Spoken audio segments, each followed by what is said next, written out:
अस्सलामुअलैकुम सामीन, 17 जिलहिज्जा है, 17 ही जुलाई है। सोशल इंडिया न्यूज़ में आपका खैर मकदम है। ख़बर का उन्वान है न खुदा ही मिला और न विसाल सनम। दरअसल गुज़िश्ता कई हफ़्तों से साबिक़ वज़ीर जनाब मुख्तार अब्बास नकवी साहब और केरल के गवर्नर जनाब आरिफ मोहम्मद ख़ान साहब मदरसों को लेकर और मुसलमानों को लेकर ओछे हथकंडे अपना रहे थे और बेतुके अनशट बयान दे रहे थे।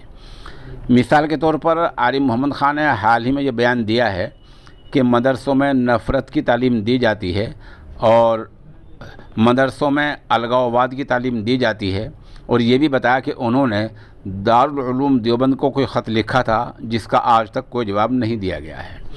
इसी तरह मुख्तार अब्बास नकवी साहब ने कई बयानात दिए हैं।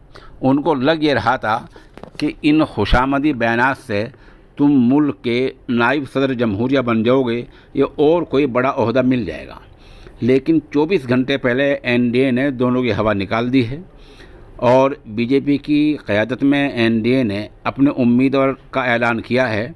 अब मुल्क के नायब सदर जमहूरिया के उम्मीदवार के तौर पर जगदीप धनखड़ साहब का नाम सामने आया है, जो फ़िलहाल बंगाल के गवर्नर हैं। इस उम्मीदवार का ऐलान होते ही दोनों ये चारों खाने चित हो गए हैं और इनकी हालत वो हो गई है न खुदा ही मिला न विसाल सनम। ज़ाहिर सी बात है, सब किस्मत के खेल हैं, सब तकदीर के खेल हैं।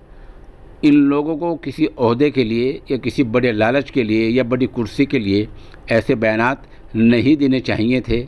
अब ये दोनों खामोश रहेंगे, अभी कुछ दिन ये कुछ नहीं बोलेंगे।